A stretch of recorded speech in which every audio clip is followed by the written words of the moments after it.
ಶಿವಮೊಗ್ಗದಲ್ಲಿ ಸಾಮಾಜಿಕ ಬಹಿಷ್ಕಾರ ಪದ್ಧತಿ ಇನ್ನೂ ಜೀವಂತವಾಗಿದೆ. ಸೊರಬ ತಾಲೂಕಿನ 20ಕ್ಕೂ ಹೆಚ್ಚು ಕುಟುಂಬಗಳಿಗೆ ಬಹಿಷ್ಕಾರ. ಗ್ರಾಮದ ಜನರ ಜೊತೆ ಮಾತಾಡಿದ್ರೆ 5 ರಿಂದ 25 ಸಾವಿರ ರೂಪಾಯಿ ದಂಡ ಹಾಕಲಾಗುತ್ತೆ.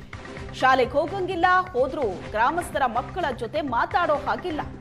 ದೇವಸ್ಥಾನಕ್ಕೆ ಹೋದ್ರೆ ಕಾಯಿ ಒಡೆಯೋ ಹಾಗಿಲ್ಲ, ಪೂಜೆ ಮಾಡೋ ಹಾಗಿಲ್ಲ. ಸ್ವಾಮಿ ನಮಗೆ ನ್ಯಾಯ ಕೊಡಿಸಿ ಅಂತಿದ್ದಾರೆ ಬಹಿಷ್ಕಾರಗೊಂಡ ಗ್ರಾಮಸ್ಥರು. ಬಹಿಷ್ಕಾರದ ಅನಿಷ್ಟ ಪದ್ಧತಿಯಿಂದ ಮುಕ್ತಗೊಳಿಸೋದಕ್ಕೆ ಗ್ರಾಮಸ್ಥರು ಮನವಿ ಮಾಡಿದ್ದಾರೆ. ಬಹಿಷ್ಕಾರ ಹಾಕಿದವರ ವಿರುದ್ಧ ಸೂಕ್ತ ಕಾನೂನು ಕ್ರಮಕ್ಕೆ ಗ್ರಾಮಸ್ಥರು ಆಗ್ರಹಿಸಿದ್ದಾರೆ. ಈ ಬಹಿಷ್ಕಾರ ಪದ್ಧತಿ ಅನ್ನೋದು ಇನ್ನೂ ಜೀವಂತವಾಗಿದೆ ಅನ್ನೋದೇ ದುರಂತ ಇದು.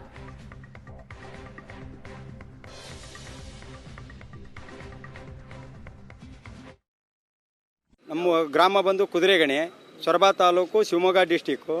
ಗ್ರಾಮ ಪಂಚಾಯಿತಿ ಬಂದು ತವನಂದಿ. ನಮಗೆ ಈಗ 2019-20 ನಮಗೆ ಬಹಿಷ್ಕಾರ ಹಾಕಿದ್ದಾರೆ. ಜಮೀನಿನ ಕಾಲಾಗಾಗಿ ನಮಗೆ ಬಹಿಷ್ಕಾರ ಹಾಕಿದ್ದಾರೆ. ಜಮೀನು ಈಗ 60-70 ವರ್ಷದಿಂದ ನಮ್ಮ ತಂದೆಯ ಕಾಲದಿಂದ ಜಮೀನು ಮಾಡ್ಕೊಂತ ಬರ್ತಾ ಇರ್ತಕ್ಕಂಥ ಜಮೀನು ಅವ್ರಿಗೆ ಮುಂಜೂರಾತಿ ಆಗಿರಲಿಲ್ಲ. ಪಾಣಿ ಇತ್ತು, ಪಾಣಿ 60ರಿಂದ ಪಾಣಿ ಇದೆ, 60ರಿಂದ ಇದುವರೆಗೂ ಪಾಣಿ ಇತ್ತು.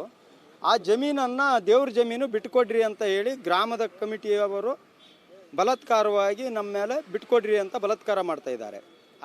ನಾವು ಜಮೀನನ್ನು ಬಿಟ್ಕೊಡೋದಲ್ಲ ಅಂತ ಹೇಳಿದ್ದಕ್ಕೆ ನಮಗೆ ಬಹಿಷ್ಕಾರ ಹಾಕಿದ್ದಾರೆ. ದೇವಸ್ಥಾನಕ್ಕೆ ಹೋಗಂಗಿಲ್ಲ, ನಾವು ಯಾರ ಜೊತೆಗೂ ಮಾತಾಡೋಂಗಿಲ್ಲ. ಆಮೇಲೆ ಶಾಲಾ ಮಕ್ಕಳ ಜೊತೆಗೆ ಮಾತಾಡೋಂಗಿಲ್ಲ. ಶಾಲೆಗೆ ಹೋಗ್ತಾರೆ ಮಕ್ಕಳು, ಆದರೆ ಯಾರು ಅವ್ರ ಮಕ್ಕಳು, ನಮ್ಮ ಮಕ್ಕಳ ಜೊತೆಗೆ ಅವ್ರ ಮಕ್ಕಳು ಮಾತಾಡೋಂಗಿಲ್ಲ. ಅಂಥ ಮಕ್ಕಳು ಏನಾರ ಮಾತಾಡಿದರೆ ಆ ಮಾತಾಡಿದವರ ಪೋಷಕರು ಕರೆಸಿ ಅವ್ರಿಗೆ ದಂಡ ಹಾಕ್ತಾರೆ, 10,000 ರೂಪಾಯಿ ದಂಡ ಹಾಕ್ತಾರೆ. ಹಾಗಾಗಿ ಇವತ್ತು ಮಾತಾಡಿದವರು ನಾಳೆ ಮಾತಾಡೋದಲ್ಲ ನಮ್ಮ ಜೊತೆಗೆ. ಇದೇ ಥರ ನಾವು ಚಿತ್ರಹಿಂಸೆಯನ್ನು ಅನುಭವಿಸ್ತಾ ಇದ್ದೇವೆ ಸ್ವಾಮಿ.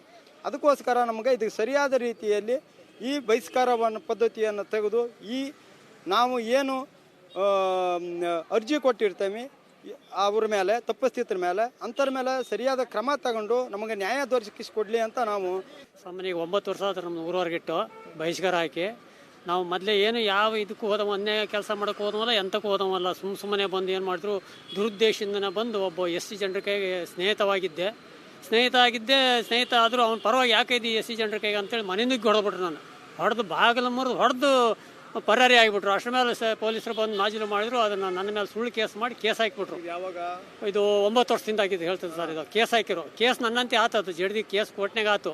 ಈಗ ನನ್ನ ಕೇಸ್ ಅವ್ರ ಮೇಲೆ ಬಿದ್ದೈತ್ರಿ. ಈಗ 9 ಜನ ಇದ್ದಾರೆ ಅಲ್ಲಿ. ಈಗ ಈ ಕೇಸ್ ಐತಿ, ನೀನು ತೀರ್ಮಾನ ಆಗಲ್ಲ, ಕೋರ್ಟ್ನಾಗ ಐತಿ. ಇದನ್ನ ನನ್ನ ಕಷ್ಟ ಸುಖದಾಗೆ ಈಗ ಹೇಳಕ್ಕೆ ಬಂದದ್ದು ನನಗೆ. 1992 ಇಸ್ವಿಯಲ್ಲಿ ಮಾನ್ಯ ಮುಖ್ಯಮಂತ್ರಿ ಬಂಗಾರಪ್ಪನವ್ರು ಮುಖ್ಯಮಂತ್ರಿ ಆದಂಥ ಸಂದರ್ಭದಲ್ಲಿ ನಮ್ಮ ಊರವರಿಗೆ ಸೈಟ್ ಅಂದರೆ ಆಶ್ರಯ ಯೋಜನೆ ಸೈಟ್ ಎಲ್ಲ ಕೊಟ್ಟಿದ್ರು. 30-40 ಸೈಟ್ನಂತೂ ಸರ್ವೆ ನಂಬರ್ 6ರಲ್ಲಿ, ನಮ್ಮ ಬರ್ಗಿ ಸರ್ವೆ ನಂಬರ್ 6ರಲ್ಲಿ.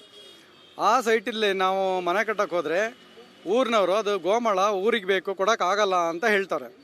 ಅದಕ್ಕೆ ನಾವು ಹೇಳಿದ್ವಿ, ಸರ್ಕಾರ ಕೊಟ್ಟಿರ್ತಕ್ಕಂಥದ್ದು ನಮಗೆ ಬೇಕು ಅಂತ ನಾವು ಕೇಳಿದರೆ ಕೊಡೋಕ್ಕಾಗಲ್ಲ ಅಂತ ಹೇಳ್ಬಿಟ್ಟು ನಾವು ಕಟ್ಟಿರೋದು ಮನೆಯನ್ನೆಲ್ಲ ಕೆಡಗಿ ನಮಗೆ ತೊಂದರೆ ಕೊಟ್ಟಿರ್ತಾರೆ.